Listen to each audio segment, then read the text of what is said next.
მოგესალმებით ძვირფასო მაყურებლებო. გადაცემა დარცი აჭარის ტელევიზიის ეთერში, ისევ თქვენს ტელეეკრანებზეა. როგორც უკვე იცით, გადაცემა დარცი გასართობ შემეცნებითი გადაცემაა, სადაც საინტერესო ახალგაზრდები თავიანთი გამოცდილების შესახებ გვიზიარებენ. ხოლო დღევანდელი ჩვენი გადაცემის სტუმარია ახალგაზრდა ავტორი, ფრიდონ ხალოშის სახელობის წლევანდელი წლის სტიპენდიანტი ნეა ხახუტაიშვილი. წამოვყევით მწერალთა სახლში და უკეთ გავიცნოთ ახალგაზრდა ნეა.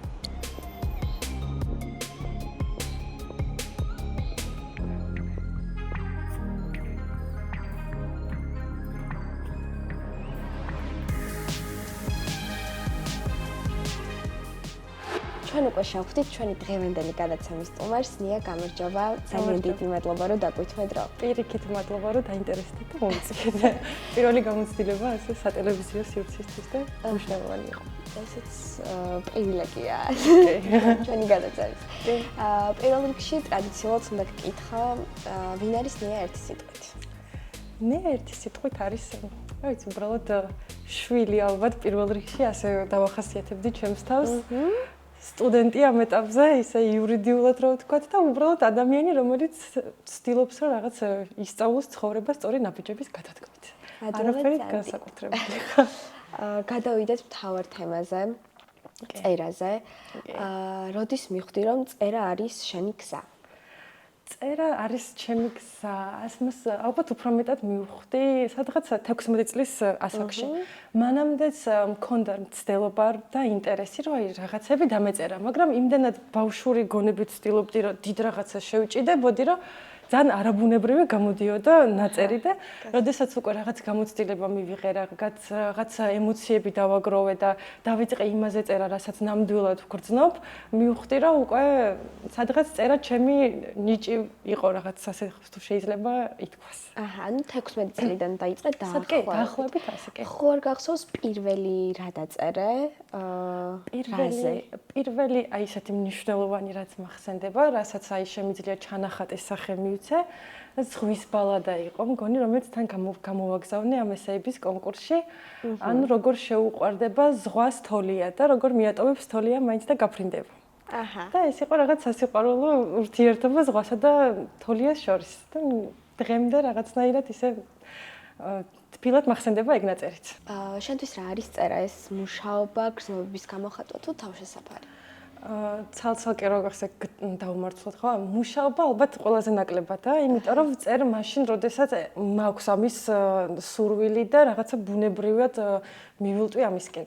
ალბათ უფრო თვით გამოხატვის საშუალება, სადაც ასევე თავშესაფარიცაა, იმიტომ რომ ისეთ რაღაცებზე წერ, რაზეც შეიძლება ყოველდღიურობაში არ ვსაუბრობდე და რეალურად ვწერ იმაზე, რასაც ნამდვილად განვიცდი და რისიც ნამდვილად მჯერა და ვერ ვიგონებ რაღაცას. ძირითადად ვცდილობ, რომ აი ერთი გლობალური ემოცია, რაც თუ განცდილი მაქვს, დავაკავშირო სხვა რაღაცებთან, აი როგორ შეიძლება იყოს აღქმული ეს ემოცია სხვა ადამიანის მიერ. და აი მხოლოდ ამ კუთხით თუ გამოვიგონებ ხოლმე რაღაცას, თორე აი ძირითადად ისეთ რაღაცაზე ვწერ, რაც უფრო მეტად მე თვითონ გამოვლილი მაქვს. გასაგები, ანუ გრძნობების გამოხატვა არის ყველაზე მეტად. კი, უფრო მეტად თვით გამოხატულებაა წერ. როგორ იწყება შენი ნაწერი ტექსტები? ხო, ანუ ჩემი ყველა ჩანახატი არის სრულიად განსხვავებული, მაგრამ ძირითადად მაინც რაღაც ისევ და ისევ ჩემს გამოცდილებას ეხება და თავიდან ქაოტურად ვიწყებ წერას, აი რომ გაქვს სურვილი რომ რაღაც დაწერო, ვიწყებ ქაოტურად წერას და უკვე შემდეგ, როდესაც ვცდილობ რომ დავარედაქტირო, იმიტომ რომ ჩემს ნაწერს არ ვკითხულობ მე რამდენიმე დღე და ხელმეორედ უბრუნდები რამდენიმე დღის მერე. და უკვე რომ ხვდები რის შესახებ მინდოდა მელაპარაკა, ფაქტობრივად მერე ვაანალიზებ რა აზრი მიდევს შიგნით, შესავალს ვუკეთებ, ვის ეძღვნება ჩემი ნაწერი და ფაქტობრივად ყველა ჩემი ესე თუ ჩანახატი იწყება შესავლით და წინაპირობით, რატომ დაიწერა, ვისთვის დაიწერა და რატომ არის ყურადღება მისაქცევი მკითხველისთვის. ძალიან დამაინტერესა და აუცილებლად წავიკითხო რომელიმე. გინგს გამოგიგზავნე. კი, დიდი სიამოვნებით. ხო არ გაქვს რაიმე რიტუალი წერის დაწყებისას ან ზოგადად წერისას? ну ალბათ ისევ განმარტოვება აუცილებლად მარტო უნდა ვიყო და აუცილებლად რაღაც აი ემოციურად ისე უნდა ვიყო. ძირითადად უფრო აი ნეგატიური ემოციები მაწერინებს ვიდრე აი რაღაც დადებითი ნოტები და სადღაც კიდევაც ეგ ამოვიკითხე რომ აი თუ ადამიანს რაღაც დიდი ტკივილიანი ისეთი უარყოფითი ემოციები თუ განცდილი არ აქვს რაღაცა მისი ნაწარმოები იმდენად ღრმა არ იქნებოდა და სადღაც ამას ვეთანხმები, იმიტომ რომ ვაკვირდები ვწერ მხოლოდ იმ დროს, როდესაც რაღაც მაწუხებს უარყოფითი და არა დადებითი. და ალბათ ეს არის რიტუალი, რომ მაინც და მაინც ცუდად უნდა ვიყო და დავწერო და რაღაც დიდი ხანი არ დამიწერი არაფერი და ვასკვნი რომ დიდი ხანი ცუდად არ ყოფილვარ და აჰა, გასაგებია, ძალიან საინტერესოა. შთაგონების წყარო უფრო ადამიანები არის სიტუაცია თუ გარემო? აი თითქოს და ყველაფერი ერთად. ან ზოგადად ჩემი ნაწერები არის ძალიან მარტივ რაღაცეებზე, ისეთ დეტალებზე, რასაც ყურადღებას არ ვაქცევთ. აი ერთ-ერთი ნაწერი მაქვს იმაზე, რომ ყველა სახლს განსხვავებული სურნელი აქვს და ყველას საკუთარი მშობლის მიერ შემწვარი კარტოფილი ყველაზე გემრიელად მიგვაჩნია და ანუ აი იმდანად ელემენტარულ რაღაცებზე ვამახვილებ ხოლმე ყურადღებას, რომ თან ადამიანებზეც, თან თვისებებზეც, თან გარემოზე და ну, თითქოს და ამის კომბინაციას ვაკეთებ და ვცდილობ რომ დეტალებს დავაკვირდე. ანუ ცოტა ის უფრო ღრმად შევიჭრა. ანუ უფრო ჩემი ნიშასავით რო აღმოვაჩინე, იყო ის რომ მეწერა იმაზე, რაც ძალიან მარტივია, მაგრამ არ ვაფასებთ თითქოს და არ ვაკვირდებით ყოველდღიურ ცხოვრებაში და რეალურად ეგ რო პრივილეგიაა და არა უბრალოდ რაღაც ვალდებულება რო ეგ გქონდეს, აი ამას მინდა რომ გავუსვა ხოლმე ხაზი. ვერ ვეჭიდები დიდ თემებს, აი ფილოსოფიის თემებს მე ვერ შევიჭიდები, იმიტომ რომ არ მყოფნის ანუ ეგეთი რესურსი არ მაქვს რა, ანუ რეალურად ვაფასებ ჩემს თავს. შეიძლება რაღაც წაკითხული გქონდეს იქ კანტი ან კამიუ ან დოსტოევსკი, მაგრამ ნუ ვერ დავწერ რა აი ფილოსოფიაზე, იმიტომ რომ ეს ჩემს უნარებს აღემატება და მირჩევნია ბუნებრივი რაღაცეები ვწერო, რაც გამომდის და რაც ემოციებზე მოქმედებს, ვიდრე რაღაცას ისეთ შევეჭიდო, რაც ჩემი არაა და არაბუნებრივი და ცოტა სასაცილო ჩანდეს. საკუთარი ამბები თუ გადაგაქვს ხოლმე შენს ნაწერებში, ჩანახატებში? სულ ფაქტობრივად არის პირველი პირიდან თხრობა და თუნდაც აი რომ თუ ვაცოცხლებ, ან ერთ-ერთი მაქვს მაგალითად დაწერილი ნაწარმოებებით, როგორ გახდა მთვარე დედამიწის თანამგზავრი, იქაც სიყვარულის ისტორია და თითქოს და მე გავხდი დედამიწა თუ მთვარე არ მახსოვს, ანუ მაინც პირველი პირიდან უყვები და თითქოს და ის მთვარეც მე ვარ. მაგრამ ახლა რაც გამომოგზავნე, ძირითადად იქ ჩემ ამბავზეა, ჩემს პირად გამოცდილებაზეა და იქაც თავისთავად პირველი პირიდან ვყვები და ვცდილობ ჩემი გამოცდილება დავანახვან, რაღაცა პროტოტიპები გადავიტანო ჩემი ცხოვრებიდან. ანუ აუცილებლად საკუთარ ამბებს. საკუთარ რაღაცა. კი, აუცილებლად სულ.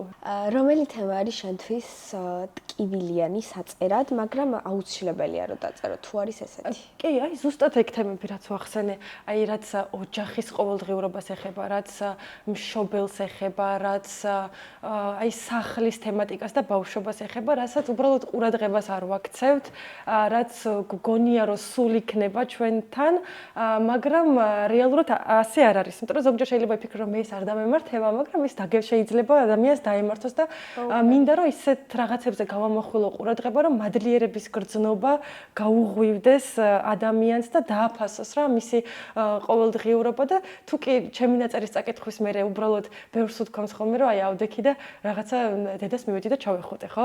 ან აი მივხვდი რომ რაღაცაზე რომ მეკამათება, ხმას აღარ ვცემ, იმიტომ რომ რაღაცები მახსენდება. აი ეს უკვე ჩემი პატარა შესრულებული მიზანია უკვე რა. ეს არის ჩემი მიზანი შეიძლება ითქვას ნაწერის შექმნის დროს. რითი გინდა რომ დაამახსოვრდეს შენი ნაწარმოები კითხვას? გულწრფელობით და აი მინდა რომ ჩემი ნაწერი აღიქვან რომ რეალურად და მიხვდნენ იმას რომ მე არ ვიგონებ და მე არ ვცდილობ მიწერას ისეთი რაღაცეების, რაც მე არ მეხება და რასაც მე ვერ ვაანალიზებ, ხო? აი იგივე რომ თქვი, ვერ უწერ რთულ თემებზე, რასაც რისი გამოცდილებაც უბრალოდ არ მაქვს, არ ვეჭიდები არც იმ წიგნებს, რომლის წაკითხვის უნარიც ჯერჯერობით მაგალითად არ მაქვს და მინდა რომ უბრალოდ ჩემი ნაწერი იყოს მკითხველისთვის ძალიან გულწრფელი და მსუბუქად აღსაქმელი და რა თქმა უნდა თუ კი ერთი წუთი მაინც დაფიქრდება მე რაღაცაზე ეს უკვე არის მისია, რომელიც შევასრულე. რაღაც ემოციაზე თუ ვითამაშე და სადღაც ცრემლი ან ჟრუანტელი, ან თუნდაც ღიმილი მოუგვარე ვიღაცას, ეს უკვე შესრულებული მისია. ანუ გულწრფელობა. გულწრფელობა, იმიტომ რომ აუცილებლად ადამიანები ვფიქრობ ემპათები ვართ და ძალიან მარტივად იკითხება სიყალბე ადამიანში და მირჩევნია მაგითო რომ არ დავამახსოვრდი არავის ყალბად. კრიტიკა თუ მოგისმენია და თუ მოგისმენია როგორ აღიქვამ კრიტიკას? კრიტიკა მომისმენია იმ მხრივ რომ უფრო ხშირად შემიძლია რომ ვწერო მაგალითად და არ ვიყენებ ამ შესაძლებლობას, შემიძლია რომ აი უფრო ძალა დავატანო საკუთარ თავს, იმიტომ რომ ნამდვილი მწერლები ყოველდღე 1000 სიტყვამდე მაინც ვფიქრობ რომ უნდა წერდნენ. ახლა მწერლად ნამდვილად არ მომოგვცავი, უბრალოდ კარგი იქნებოდა ეს კრიტიკა მე მივიღე და გავიაზრე, მაგრამ ჯერჯერობით ვერაფერს ვერ ვიშევი. უბრალოდ ჩემს გონებაში მაქვს და ვაფასებ რომ აი კარგი შენიშვნა იყო ასე ვთქვათ.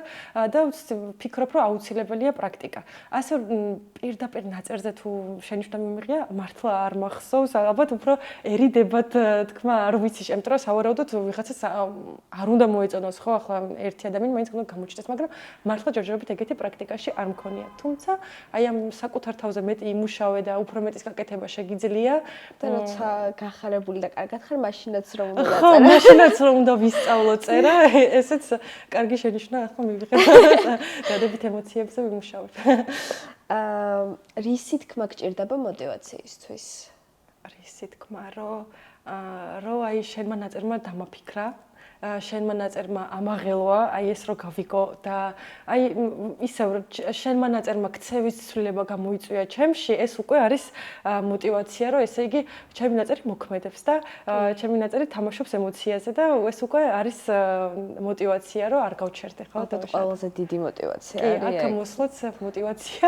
ეხა კალბატონი ლალის ესე იგი მადლობა მინდა ცალკე გადაუხადო, იმიტომ რომ ძალიან დიდი წვლილი მიუძღვის აქ რო ვარ ახლა და მადლიერი ვარ ნამდვილად, იმიტომ რომ ცოტათი მწვენა და აქ მოსვლა და მითხრა რომ არ უნდა გაჩერდე მართლა წარმატების გზაზე, იმიტომ რომ შეიძლება რაღაც ახალი რაღაცების დასაწყისი იყოსო ესა და მოვედი мотиваციის. დიდი მადლობა უნდა გადაუხადო, იმიტომ რომ მართლა რამდენი ახალგაზრდა გამოჩნდა და რამდენი ახალგაზრდა გავიცანით და ერთ-ერთი მაგალითი ხარ შენ და სწორედ ეს მინდა უთხრა მაყურებელს, რომ აი რაღაცებმა არ დააბრკოლოს. ნამდვილად გადავლახოთ საკუთარი კომპლექსები, იმიტომ რომ მეც ახლა გადალახვის პროცესში ვარ და თავმწითლდები და რომელიმე წიგნი ხო არის ისეთი, რომელიც წაგიკითხავს და შენში ძალიან დიდი კვალი დატოვა? ერთი კონკრეტული ასეთი ნამდვილად არ არსებობს. კითხვა დავიწყე ალბათ როგორც ყველა ისე გოგო ბრონტეებით და ჯეინი არის სიყვარულის რუწმენა, შემდეგ უკვე ოსტინით და აი ასე გავაგრძელე რაღაცა აი ამ რომანების განხრით. უფრო მეტად აი ესე ცოტა რომ გადავასხვაფერო ეგ კითხვა, ერთ პატარა რჩევას ვიტყოდი, რომ არ წაიკითხონ ის წიგნები, რომლებიც მათ ასაკს საგრძნობლად აღემატება, იმიტომ რომ აი მახსენდება რომ 13 წლის ვიყავი, რომ გადავწყვიტე რომ წამიკითხე დოსტოევსკის იდიოტი, რომ აი მე მეთქი ეს წიგნი უნდა მქონდეს დაკითხული, რომ მე ვთქვა, რომ აი მე ეს წიგნი წავიკითხე. ეს წიგნი წავიკითხე და უბრალოდ აზრი ვერ გამოვიტანე 13 წლის ბავშვმა, ხო? დღემდე ეს წიგნი არის ჩემთვის საშიში, რომ აი მე შინია რომ მივუბრუნდე, თითქოს და აი კვალი დატოვა რა და ამის გამო მინდა რომ ვურჩიო არ წაიკითხონ ისეთი წიგნები, რომლებიც უბრალოდ ასე დააფრთხობთ და შეაშინებთ იმის გამო, რომ ვიღაცის თვალში რაღაც ესეთი უკეთესები გამოჩნდნენ, ან უფრო ნაკითხები გამოჩნდნენ და აი ასე უპასუხებდი ამ კითხვას და ეხლა ცოტა წერო გვერდით რომ გადავდოთ, აი შენზე გითხარი, რა პროფესია ირჩია, რა პროფესიით სწავლობ? მე კი 23 წლის ვარ, ანუ უკვე დავამთავრე ბაკალავრიატი ქართული ფილოლოგიის მიმართულებით, მაინორს ვსწავლობდი ფსიქოლოგიას. ძალიან არა უცდით ისევ წერას. არა უცდით, ხო, ლიტერატურასთან ვიყავი კავშირში. მე უკვე მივხვდი პროცესში, რომ აი მასწავლებლობა და ასე პედაგოგობა ჩემი კუთხე არ იყო და მირჩევნდა, თუმცა სულ ვიცოდი რომ უნდა ყოფილიყავი სადღაც ახლოს საგანმანათლებლო დაწესებულებასთან და მაგისტრატურაზე უკვე გავაგრძელე განათლების ადმინისტრირებით სწავლობ. ხო, სწავლობ განათლების ადმინისტრირებაზე ბათუმის უნივერსიტეტში შოთა რუსთაველის სახელობის პირველი სემესტრი მოგვრჩია. წელს გახდი ფრიდონ ხალოშის კონკურსის გამარჯვებული პროზაში. კი, მოგეყვებით, იმიტომ რომ აუცილებელია რომ პოპულარიზაცია მოხდეს ასეთი ძალიან მაგარი კონკურსების.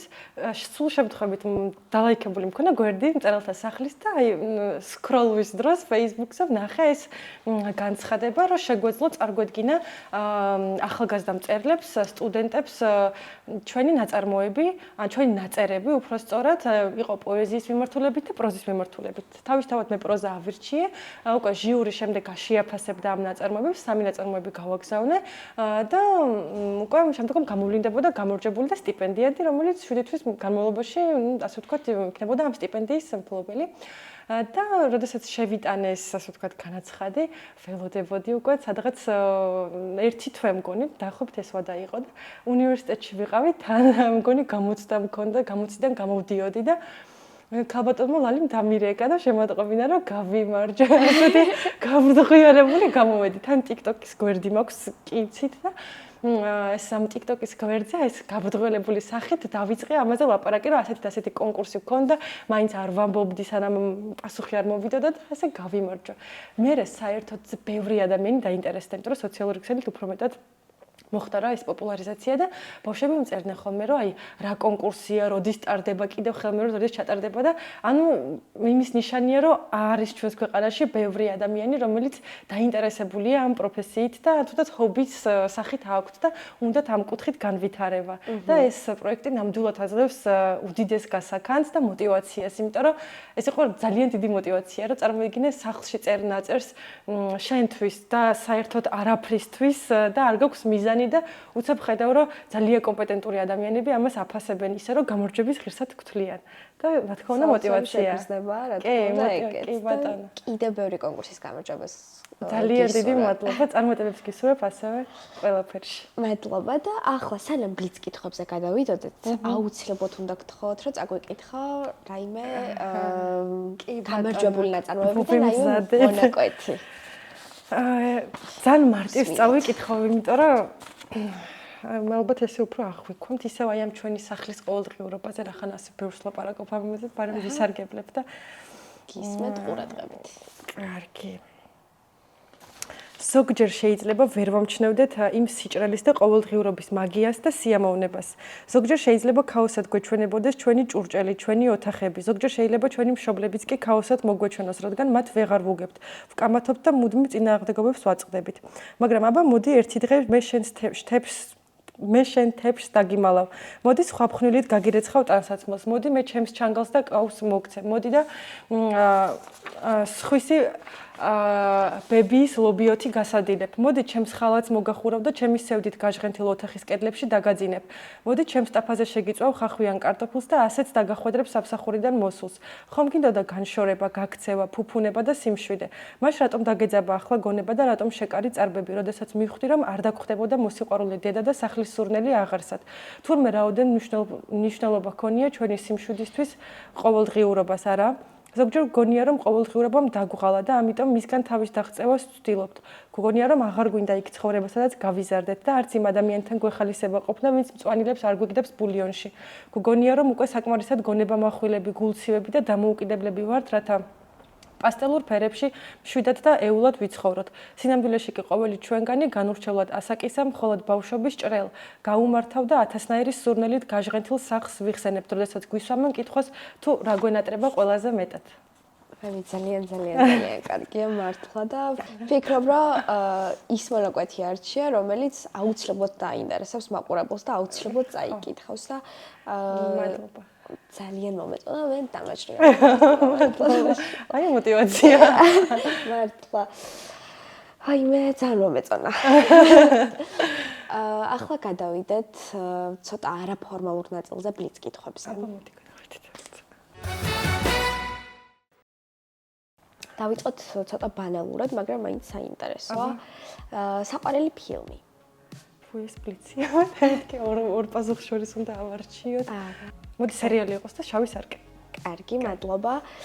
საყვარელი წიგნი. საყვარელი წიგნი. მოდი ახლა ვიტყვი, რაც ბაკალავრზე ზარზეზე დავიცავი დიპლომი სანტა ესპერანსა იყო საკამურჩილაძის. აჰა, გასაგებია. ან სამოსალი პირველიც დოჩანაშვილის. ქართველებს ავირჩიო მაინც. მადლობა. სიტყვა, რომელიც ყველაზე კარგად აღგწერს. გულწრფელი? კი, ნამდვილად. ზებუნებრივი უნარებიდან რომლის ქონას ისურვებდი? დროში მოგზაურობა. მადლობა. რა გაღიზიანებს ყველაზე მეტად ადამიანში? იმაზე მეტი რომ უნდა გამოჩნდეს ვიდრე არის იმისთვის რომ სხვის თვალში კარგი გამოჩნდეს. სიყალბე კონკრეტულად. კი, ნამდვილად გავაღიზიანებელია. რომელი მულტფილმის ან ფილმის პერსონაჟთან ისურვებდი შეხვედრას? მულტფილმი ნემო მიყვარს ძალიან, სპანჯბობიც მიყვარს და შევხვდებოდი და ფილმის პერსონაჟი ეს კონკრეტულად არ ვიცი. არ მიფიქრია ამაზე ნამდვილად. ვინმე ვინც შენთვის ძალიან საყვარელია, გამოჩენილი და უკვე აღარ არის ცოცხალი, ვისთან ისურვებდი შეხვედრას და რაზე ისაუბრებდი? დოჩანაშვილზე ძალიან მწყდება გული, რომ ჩვენს თანამედროვეობაში ცხოვრობდა და ვერ მოვახერხე ვერანაირად გადაკვეთა, იმიტომ რომ რო წავიკითხე წიგნი ძალიან ახთოვანებული დავრჩი, რომ აი ასეთ ადამიანებთან ცხოვრობდით ერთ ეპოქაში და ისურვებდი შეხვედრას. ვფიქრობ ძალიან საინტერესო დიალოგი იქნებოდა. კი ბატონო. და ბოლო კითხვა, ღმერთთან შეხვედრის საშუალება რომ მქონდეს, პირველი რას ეტყოდი, ან რას კითხავდი? ფერი მადლობას გადავუხდიდი ცხოვრებისთვის, რაც მოგვარგუნა, იმიტომ რომ მადლიერი უნდა იყო აბსოლუტურად ყველა დღის, რაც არ უნდა რთული ბედისწერის პატრონი იყო. ამიტომაც უბრალოდ მადლობას ვეტყოდი. მადლობა ძალიან დიდი მე შენ ძალიან გულწრფელი დიალოგისთვის. ძალიან ამომწურავი პასუხებისთვის და ასევე რომ წაგვიკითხე პატარა მონაკვეთი და უამრავ წარმატებას გისურვებ ყველა სფეროში, რასაც ხელს მოკიდებ და მადლობა ძალიან დიდია. კიდევ ერთხელ დიდი მადლობა რომ დაგვითხრე დღეს. უნდა აღვნიშნო რომ კითხვებმა გამოიწვია ეს და კითხვების დამსახურება, სწორი კითხების მადლობა დიდი. რომლებიც შენ შეადგინე. ასევე წარმატებები ყველგან. და ყველაფერში. მადლობა დიდი.